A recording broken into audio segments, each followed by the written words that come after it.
Malam ini kita menyadarkan diri kita, terlebih lagi yang berceramah, jangan kau hanya sampai menyampaikan ayat saja. Hai Abdul Samad, apakah kau yang bicara itu hatimu sudah hidup?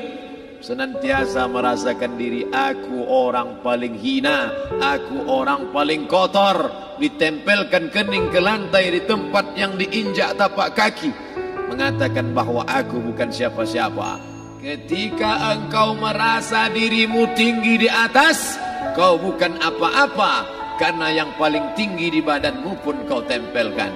Tapi saat kau jatuh, rendah, down, stres, kau jangan merasa rendah, karena kau tegak berdiri di hadapan Allah. Kau angkat dua tangan, Allah Akbar. Di dalam diri ini disebut dia dengan qalb. Kenapa disebut qalb? Orang Arab menyebut qalb qallaba, karena sifatnya berbolak-balik. Pada saat selesai salat, astaghfirullahalazim, tidak ada yang paling bersih, dia bersih. Tapi pada saat petang sore hari, yusbihu mu'minan, paginya putih, bersih, tak bernoda. Wa yumsi kafiran, petangnya hitam.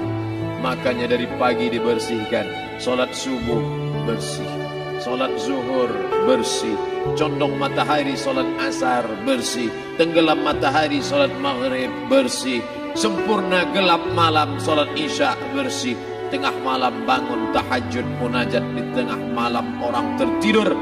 Wa tusalli bil laili wan nasu niyam, engkau tegak di waktu malam di saat orang semua sedang tenggelam dalam lelap tidur panjang. Tapi engkau menangis meratap mengenang dosa begitu banyak. Sab'atun yuzilluhumullah, di antara 7 yang mendapatkan naungan Allah.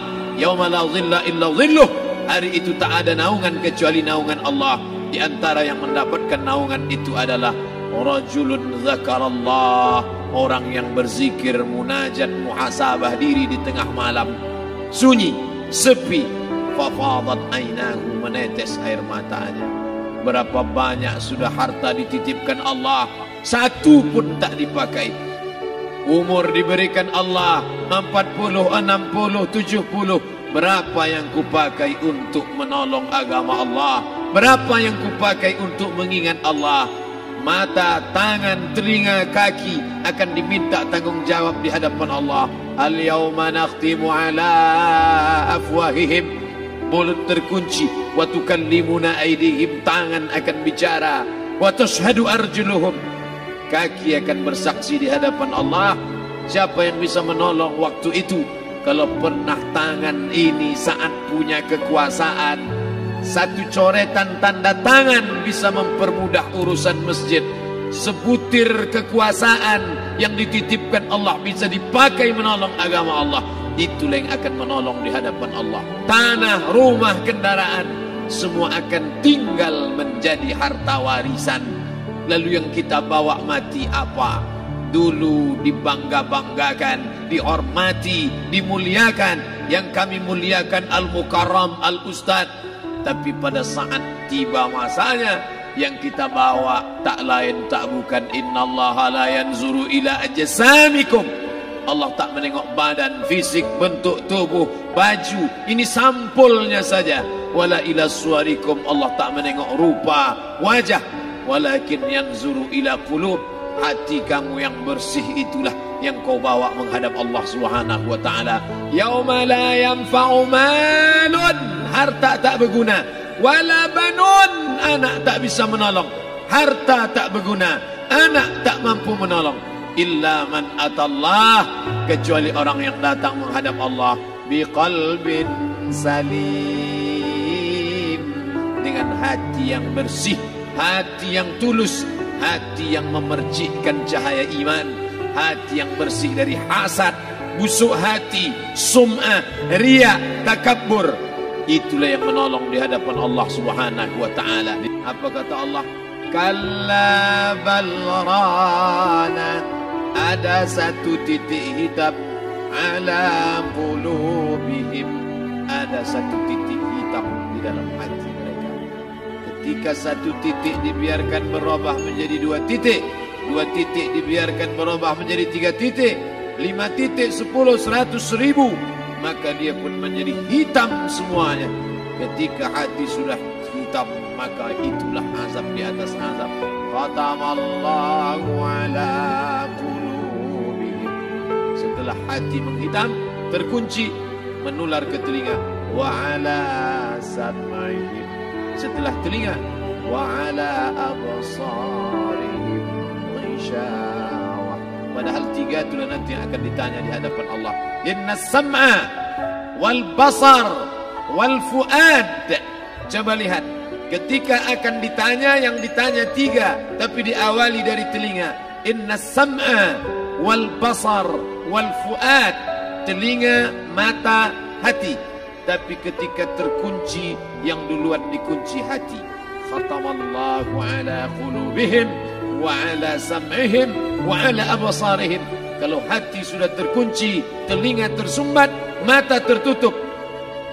Summum bukmun umyum. Summum bukmun umyum. Peka, tuli, bisu. Apapun tak lagi masuk ke telinga. Begitu besok pagi pintu kamar tak bisa diketuk, istri bolak-balik membangunkan tak terjaga, dipegang pipi sudah sejuk macam es batu, tanda jantung tak lagi berdetak. Disitulah kita baru sadar apa kata Imam Ali radhiyallahu an, an-nasu niyam. Semua manusia waktu hidup itu tidur. Bapak tidur, ibu tidur, saya tidur. Semua orang waktu hidup itu tidur. Falamma matu, ketika dia mati, disitulah dia baru terjaga dari tidur panjang. Saat Israel mencabut nyawa, ditarikkan di dalam satu centapan yang kuat, disitulah kita baru terjaga dari tidur panjang. Betapa aku meninggalkan salat, betapa aku tak berzakat, betapa dulu kekuasaan. Aku lulus umur 30, pensiun 58, 28 tahun, apapun tak pernah kubuat untuk agama. Sibuk membesarkan anak, sibuk mengurus warisan. Anak pun tak ingat dengan kita, karena kita lupa menanamkan pendidikan agama di dalam otak kepalanya. Andai dulu pernah dia dibawa ke masjid, takkan dia lupa mendoakan selesai sholat, Rabbighfirli wali walidayya warhamhuma kama rabbayani saghira. Harta yang banyak tak sempat menolong agama Allah. Anak tunggal semata wayang tak sempat dididik agama. Istri meninggalkan dalam keadaan stres susah hatinya, karena dia tak diajarkan sabar menerima ridha ketetapan takdir Allah. Dan paling celaka, tak pernah anggota tubuh ini dipakai untuk berzikir, muhasabah, mengingat Allah. Tak pernah mata dipakai menengok Quran, kitab suci Allah. Tak pernah dipakai hati merenung sejenak. Apa yang akan kubawa mati menghadap Allah subhanahu wa ta'ala. Dari dalam tanah, naik ke atas tanah, ngurus tanah, ngurus tanah, ngurus tanah, masuk ke dalam tanah. Abdul Somad dari dalam tanah, naik ke atas tanah, ceramah, ceramah, ceramah, ceramah, ceramah, masuk balik ke dalam tanah. Yang kau bawa apa? Baju koko tinggal, peci tinggal, pakaian kehormatan tinggal. Yang kau bawa kain tidak berjahit, disobek, kerak. Itu yang akan menyampul kulitmu, yang selama ini kau dimandikan, dibersihkan oleh ibumu dulu 60 tahun yang lalu. Sampai masanya kau lupa kapan kau dimandikan dulu. Sekarang ruh melihat, disebut dia ruh karena dia raha ya ruhu ruh, seperti aroma semerbak yang datang pergi hinggap. Ruh sampai masanya dia datang masuk ke dalam jasad. Ruh sampai masanya dia pergi meninggalkan jasad. Malam ini dimuliakan Al-Mukarram Haji Abdul Somad LCMA. Kenapa Abdul Somad ini dimuliakan? Karena ruh hinggap sejenak sebentar, sampai masanya besok pagi dia ruh keluar dari dalam tubuh ini. Anak yang katanya ayahku sayang, istri katanya kaulah abang, sampai masanya mereka tak lagi mau mendekat. Rumah itu saya yang buat, saya yang mengukurnya. Tapi begitu ruh sudah keluar dari badan, tidak satu pun semeter, sesenti, sejengkal, sehasta ada tempat di rumah itu untuk jenazah bernama jenazah Abdul Somad. Dulu orang bertanya, rumah Ustadz Somad di mana? Hari ini orang tidak lagi bertanya, tak lagi menyebut nama. Orang sudah mengatakan kuburnya mana. Mana? Kawan, sahabat, andai tolan, anak menantu, teman sekantor, semuanya pergi meninggalkan. Yang tetap dibawa, kalau pernah kaki melangkah salat berjamaah di masjid, kalau pernah tangan mengusap kepala anak yatim, kalau pernah tangan mengucap subhanallah. Nanti di akhir tausiah kita akan berzikir, munajat, muhasabah diri, berdoa, mengenang apa yang akan kita bawa menghadap Allah Subhanahu wa taala. Datang malaikat membawa kain kafan dari cahaya, akan menyambut ruh yang mulia. Hadis riwayat Ahmad bin Ambal dalam kitab Al-Musnad.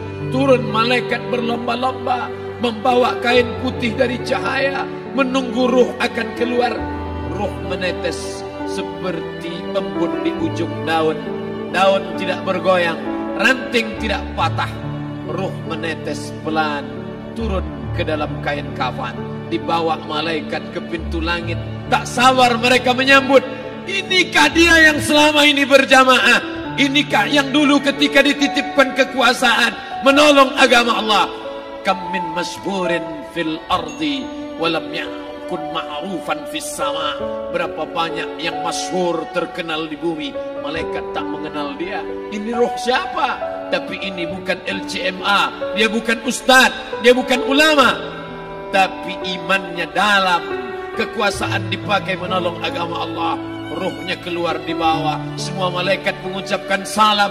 Inilah orang yang selama ini kami tunggu-tunggu. Catatannya sudah lama. Setiap pagi petang malaikat subuh membawa catatan namanya, malaikat malam membawa catatan namanya. Kami merindukannya. Begitu orang-orang yang masyhur di langit tapi tak dikenal makhluk bumi. Tapi ada sebaliknya, yang rohnya disentapkan, ditarik malaikat dengan begitu tarikan yang sangat kuat.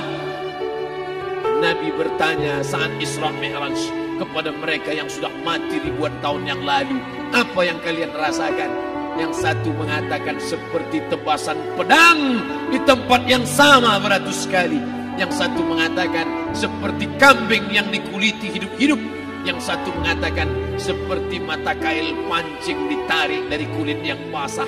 Maka kita berdoa setiap selesai salat, Allahumma hawwin alaina, ringankan kami ya Allah, fi sakaratil maut, di saat sakaratul maut yang amat sangat menyakitkan itu.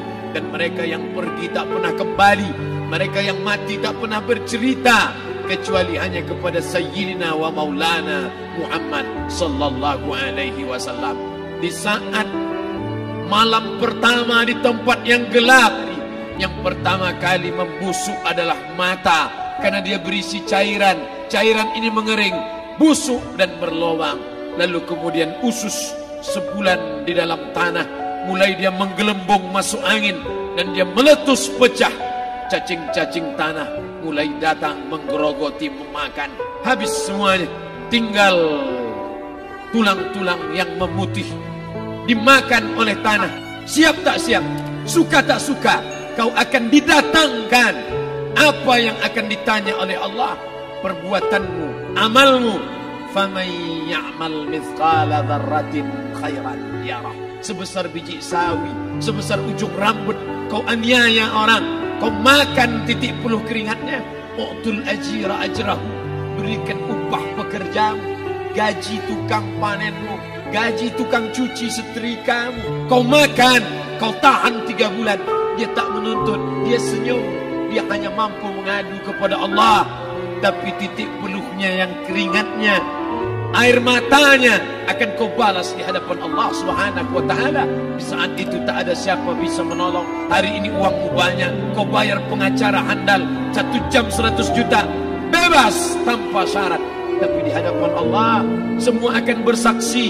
Al-yawma nakhtimu ala, lidah yang selama ini pandai bicara dikunci, ditutup Allah Ta'ala yang akan bicara. Wa tukallimuna aydihim wa tashhadu arjuluhum, kaki akan bersaksi, tangan akan bicara. Bima kanu yaksibun, yang pernah dilakukan di masa yang lalu.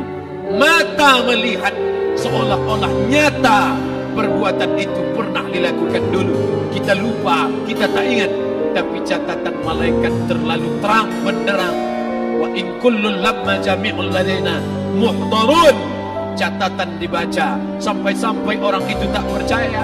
Ma li hadzal kitab, kenapa buku catatan saya ini la yughadiru saghiratan, yang kecil-kecil, wala kabiratan, yang besar-besar, ahsaha, semua tercatat dalam buku catatan yang nyata. Dalam surat Al-Isra apa kata Allah? Iqra. Hari ini kalau dikatakan Iqra, baca Quran, Iqra baca Yasin, malam Jumat Iqra baca surat Al-Kahfi. Tapi sampai hari itu Yasin tak bermakna, Al-Kahfi tak lagi disuruh baca, karena hidup sudah berakhir. Iqra, baca. Apa yang kau baca? Kafa binafsikal yawma alaika hasiba. Baca buku catatan amal. Sampulnya dosa, isinya dosa. Catatan kakinya dosa. Sampul penutupnya dosa. Bibliografinya dosa. Sampai ia pun tidak percaya, kenapa aku hidup hanya dosa saja. Saat itu dia mendengar teriakan azab. Saat itu dia menyaksikan pekikan teriakan sakitnya siksa. Teriakan pekikan orang yang masuk ke dalam neraka jahanam. Rabbana, ya Tuhan kami, absarna, mata kami sudah melihat azab. Wa sami'na, telinga kami sudah mendengar sakitnya pekikan teriakan jeritan. Farji'na, balikkan lagi kami ke dunia. Na'mal salihan, kami ingin amal saleh. Kami ingin bantu masjid. Kami ingin sekolahkan anak yatim. Kami ingin muliakan fakir miskin. Kami ingin bantu panti jompo. Farji'na, balikkan lagi kami dunia. Kami ingin salat tahajud. Kami ingin tahiyatul masjid. Kami ingin puasa sunnah. Saat itu penyesalan tak lagi berguna. Na'mal salihan, kami ingin amal saleh. Andai kau beri kami tenggat waktu ya Allah, laula akhartani, kalau kau beri aku waktu, ila ajalin qarib, aku tak minta hidup 1000 tahun, ila ajalin qarib, sebentar saja kau hidupkan aku ya Allah. Memangnya kalau ku tambah hidupmu kau mau apa? Fa as-saddaqa, aku mau bersedekah, wa akum minas salihin, aku ingin jadi orang saleh. Tapi hari itu tidak berguna. Di situ orang baru tahu apa yang pernah dilakukan dulu, yang di masa lalu tak ada cara lain kecuali malam ini kita bertaubat, taubat nasuha, mandi, salat sunat taubat. Ma min muslimin yuznibu dzamban, ada orang silap, khilaf, buat dosa, salah. Siapa yang tak pernah salah? Sedangkan datuk moyang kita Adam pun salah, tapi dia mengetahui, sadar salahnya. Dia berdoa, Rabbana zalamna anfusana, kami sudah menzalimi diri kami. Wa illam taghfir lana, kalau kau tidak mengampuni kami. Wa tarhamna, kalau kau tidak merahmati kami. Dan nakunanna minal khasirin, kami termasuk orang yang rugi ya Allah. Maka malam ini kita bermunajat kepada Allah, berdoa, mengenang masa lalu, bergelimang dosa, besok tak akan kita ulang. Kita minta ampun kepada Allah Subhanahu wa taala. Astaghfirullahalazim. Astaghfirullahalazim.